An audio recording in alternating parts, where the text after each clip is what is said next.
सभी साथियों को नमस्कार। कैसे हैं आप सभी लोग। मैं आशा और उम्मीद करता हूं ठीक होंगे, अच्छे होंगे, मस्त होंगे, स्वस्थ होंगे। तो साथियों, पिछले वीडियो में हमने बात की थी घनत्व की, बल की, बल के अंदर गुरुत्वाकर्षण बल, नाभिकीय बल और भार की बात की थी। आगे हम बात करेंगे पलायन वेग की। देखो, पलायन वेग, पलायन वेग। अब देखो, पलायन वेग क्या होता है। जब भी कोई वस्तु हम कहां फेंके, ऊपर की ओर, और वो ऊपर की ऊपर गायब हो जाए, कभी भी लौट के वापस पृथ्वी के ऊपर ना आए, कौन सा वेग कहलाता है? पलायन वेग कहलाता है। पलायन वेग के अंदर तीन बातें ध्यान में रखो। कौन कौन सी? एक तो भाई चंद्रमा के लिए पलायन वेग कितना होता है, एक पृथ्वी के लिए पलायन वेग कितना होता है। तो पहले मैं बात करता हूं पृथ्वी के लिए पलायन वेग। पृथ्वी के लिए कौन सा वेग भाई? पलायन वेग। पृथ्वी के लिए पलायन वेग कितना होता है बताओ? 11.2 किलोमीटर प्रति सेकंड होता है। किसके लिए? पृथ्वी के लिए पलायन वेग। फिर मैं बात करता हूं चंद्रमा के लिए पलायन वेग। चंद्रमा के लिए पलायन वेग कितना होता है? तो लगभग 2.38 किलोमीटर प्रति सेकंड होता है। किसके लिए भी? चंद्रमा के लिए। देखो, पलायन वेग होता है वो किसके ऊपर निर्भर नहीं करता? भार के ऊपर निर्भर नहीं करता। तो मैं बात करता हूं पलायन वेग। पलायन वेग भार पर निर्भर नहीं करता, निर्भर नहीं करता। ठीक है, पलायन वेग होता है वो भार के ऊपर निर्भर नहीं करता। ठीक बात है। अब देखो, आगे बात करेंगे हम लिफ्ट की। आगे हम बात करेंगे लिफ्ट की। देखो, लिफ्ट में तो सभी बैठे होंगे, कभी ऊपर जाते हो, कभी नीचे जाते हो। तो मैं बात करता हूं लिफ्ट।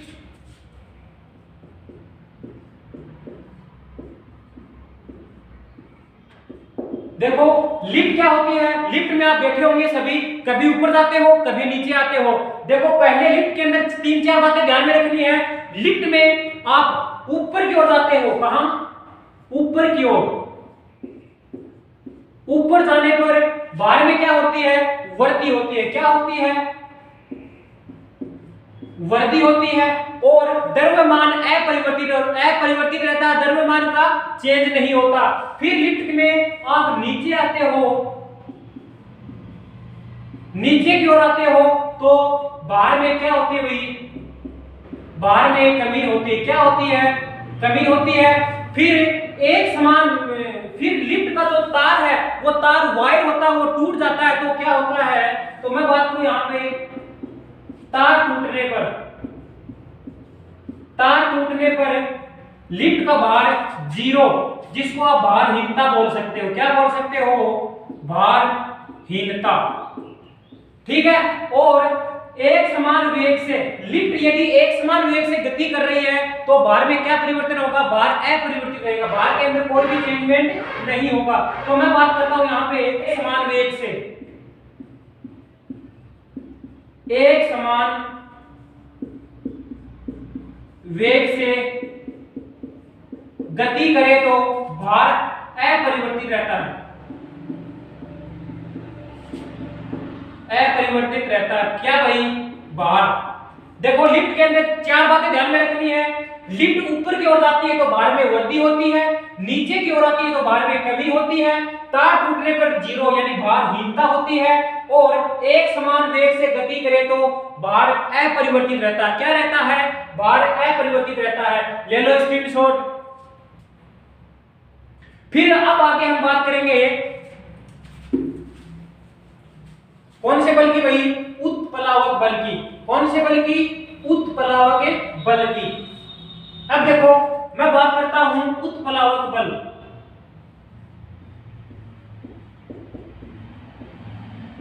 उत्प्लावक कौन सा बल भाई? उत्प्लावक बल। क्वेश्चन आता है उत्प्लावक बल का सिद्धांत किसने दिया था? तो मैं बात करूं पहले सिद्धांत की। सिद्धांत देने वाला वैज्ञानिक था आर्किमिडीज।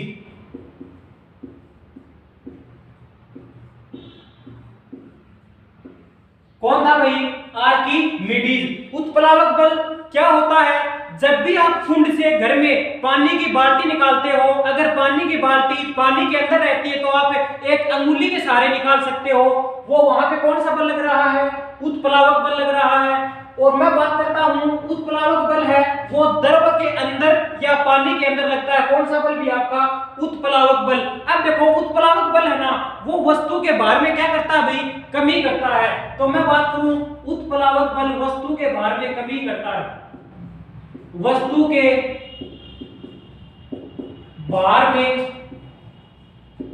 कमी करता। क्या करता भाई?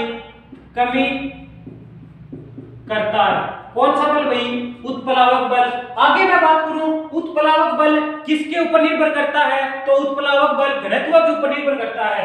तो मैं बात करता हूं यहां पे निर्भर किस पर करता है? निर्भर तो निर्भर करता है भाई घनत्व के ऊपर, घनत्व के ऊपर। घनत्व के उत्प्लावक बल है वो किसके ऊपर निर्भर करता है? घनत्व के ऊपर निर्भर करता है। और उत्प्लावक बल को और कौन सा बल कहते हैं? उसको उछाल बल भी कहते हैं। तो मैं बात करूं यहां पे इसको उछाल बल, उछाल बल भी, उछाल बल भी कहते हैं। कौन से बल को भाई? उत्प्लावक बल को। अब देखो आगे है, एक है अकेंद्रीय बल और एक है अभिकेंद्रीय बल। देखो अब बात करते हैं, एक तो मैंने क्या बताया भी आपको, दोनों में अंतर देखते हैं। अभिकेंद्रीय बल कौन सा होता है? अभिकेंद्रीय बल वह होता है जो वह किसी भी वस्तु, कोई भी वस्तु वो वर्ताकार गति करे। कैसी गति? वर्ताकार गति करे, उसमें कौन सा बल लगता है? अभिकेंद्रीय बल लगता है उसके अंदर। देखो ये हो गया भी आपका केंद्र बिंदु। अब देखो बल दो प्रकार का लगता है, एक तो भाई केंद्र के अंदर की तरफ और एक है केंद्र के बाहर की तरफ। देखो अभिकेंद्रीय बल में बात करूं कि वर्ताकार, कैसा बल? कैसा? वर्ताकार बल। ये मैं बात करूं यहां पे कोई भी वस्तु वर्ताकार गति करती है, वस्तु वर्ताकार गति करे तो, गति करे तो कौन सा बल लगता है भाई? अभिकेंद्रीय बल लगता है। अब देखो आगे, आगे मैं बात करता हूं अभिकेंद्रीय बल कहां लगता है? केंद्र के अंदर की तरफ या केंद्र के, अब मैं बात करूं कि केंद्र के अंदर की तरफ, केंद्र की अंदर की तरफ बल लगता है, वो कौन सा बल होता है भाई? वो होता है अभिकेंद्रीय बल। और अपकेंद्रीय बल है वो किधर लगता है? अपकेंद्रीय बल भाई केंद्र के विपरीत, केंद्र के विपरीत या बाहर की ओर लगता है, बाहर की ओर। कौन सा बल भाई?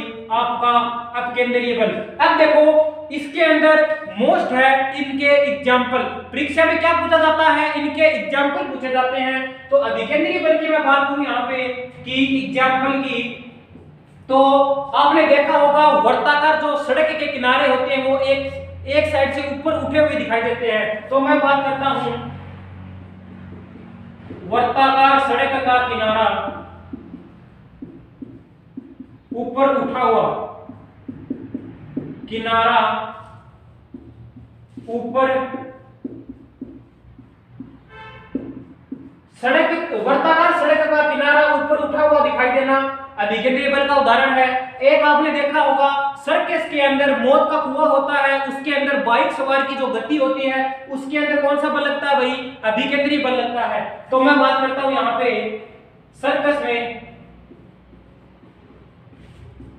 में मौत के कुएं में बाइक सवार की गति, मौत के कुएं में बाइक सवार की गति। बाइक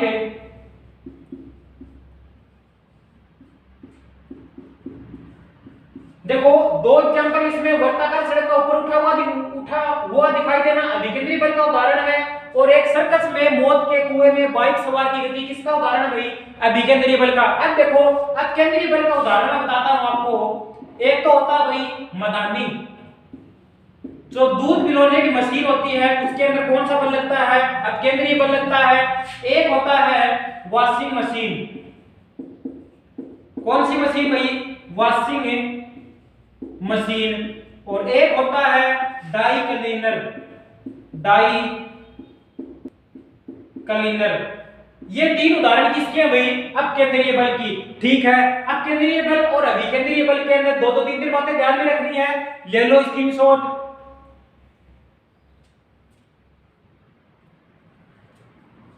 एक वैज्ञानिक की बात करते हैं हम, उस वैज्ञानिक का नाम है केपलर। देखो केपलर ने किसके नियम दिए थे भाई? इसने ग्रहों की गति के नियम दिए। किसके नियम? ग्रहों की गति के लिए। मैं बात कर रहा हूं यहां पे कि ग्रहों की गति के नियम। गति के नियम किसने दिए भाई? केपलर ने दिए थे। इसने ग्रहों की गति के कितने नियम दिए? तो इसने ग्रहों की गति के 3 नियम दिए। 3 नियम। कितने नियम भाई? 3 नियम। इसने पहले नियम में क्या बताया कि जो ग्रह होते हैं ना वो दीर्घ वर्ताकार कक्षा में गति करते हैं। कैसी वर्ताकार? दीर्घ वर्ताकार कक्षा में। तो मैं बात करता हूं कि जो ग्रह होते हैं वो दीर्घ वर्ताकार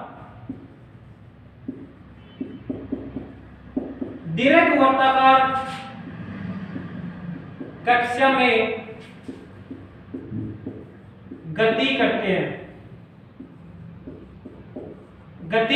कौन भाई? आपके ग्रह होते हैं वो दीर्घ वर्ताकार कक्षा में गति करते हैं। ठीक है, फिर इसने ये बताया कि सबसे कम आवर्तकाल किसका होता है और सबसे ज्यादा आवर्तकाल किसका होता है। तो मैं बात करूं यहां पे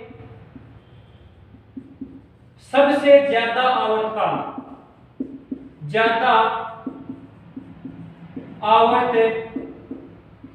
कौन से ग्रह का होता है और सबसे कम आवर्तकाल कौन से ग्रह का होता है? बताओ। सबसे ज्यादा आवर्तकाल कौन से का होता है? नेपच्यून, जिसको क्या बोला जाता है? वरुण ग्रह है। तो नेपच्यून जिसको क्या बोला जाता है भाई? वरुण। और बताओ सबसे कम आवर्तकाल किसका होता है? तो होता है बुध का। किसका? बुध का। और सबसे ज्यादा आवर्तकाल तो नेपच्यून वरुण का होता है, और सबसे कम आवर्तकाल होता है वो किसका होता है? बुध का होता है। और सूर्य के सबसे नजदीक ग्रह कौन सा है? बुध होता है। कौन सा ग्रह? बुध होता है। ठीक है, देखो केपलर के 3 नियम, 3 बातें ध्यान में रखना। केपलर ने ग्रहों की गति के नियम दिए। कितने नियम दिए? 3 नियम दिए। और ये जो ग्रह होते हैं वो कैसे कक्षा में गति करते हैं? तो वो दीर्घ वर्ताकार कक्षा में गति करते हैं। सबसे ज्यादा आवर्तकाल होता है नेपच्यून वरुण ग्रह का, और सबसे कम आवर्तकाल होता है बुध का। और सूर्य के सबसे नजदीक ग्रह कौन सा है? तो बुध ही है। ठीक है, अब आगे हम बात करते हैं भू स्थिर उपग्रह की। भू स्थिर उपग्रह, देखो भू स्थिर उपग्रह कौन से होते हैं? भू यानी पृथ्वी, स्थिर यानी स्थिर, जो पृथ्वी से स्थिर दिखाई देते हैं। कौन से उपग्रह भाई? भू स्थिर उपग्रह। तो मैं बात करता हूं यहां पे जो पृथ्वी से स्थिर दिखाई देते हैं। स्थिर दिखाई देते हैं कौन से उपग्रह भाई? भू स्थिर उपग्रह। अब देखो भू स्थिर उपग्रह होते हैं वो कौन से उपग्रह होते हैं? वो सारे संचार उपग्रह होते हैं। तो मैं बात करता हूं यहां पे कि संचार उपग्रह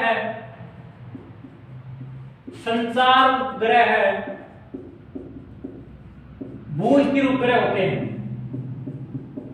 कौन से उपग्रह होते हैं? भू स्थिर उपग्रह होते हैं, जो संचार में उपयोग किए जाते हैं। वो सारे के सारे कौन से उपग्रह होते हैं भाई? भू स्थिर उपग्रह होते हैं। और इन भू स्थिर उपग्रह की पृथ्वी से ऊंचाई कितनी होती है? तो मैं बात कर रहा हूं यहां पे ऊंचाई की। पृथ्वी से ऊंचाई होती है इनकी 36,000 किलोमीटर। कितनी भाई? 36,000 किलोमीटर। किनकी ऊंचाई? भू स्थिर उपग्रह की ऊंचाई पृथ्वी से 36,000 किलोमीटर होती है। अब देखो, भू स्थिर उपग्रह है, इनकी घूर्णन काल इनका कितने समय का होता है? तो मैं बात करता हूं यहां पे घूर्णन गति कितने घंटे की होती है भाई? 24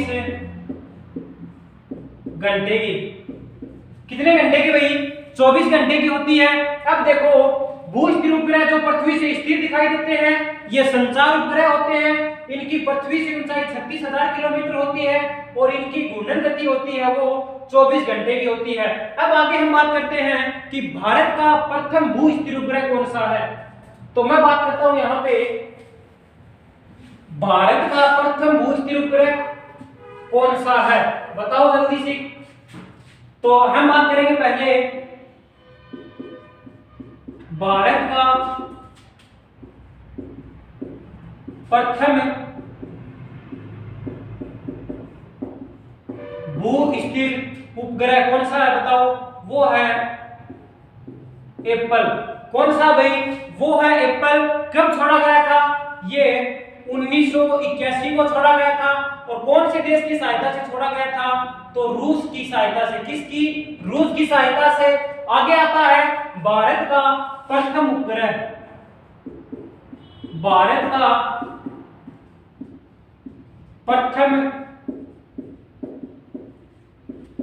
प्रथम उपग्रह है आर्यभट्ट।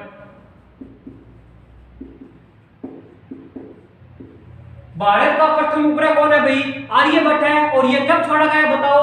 ये 1975 को छोड़ा गया था। कब छोड़ा गया? 1975 को छोड़ा गया था। कौन भाई? आर्यभट्ट। आगे मैं बात करता हूं कि भारत का प्रथम स्वदेशी उपग्रह कौन सा है। भारत का प्रथम स्वदेशी उपग्रह कौन सा उपग्रह भाई? स्वदेशी उपग्रह बताओ कौन सा है? वो है रोहिणी। कौन सा है? रोहिणी। कब छोड़ा गया बताओ? ये 1980 को छोड़ा गया था। कब छोड़ा गया?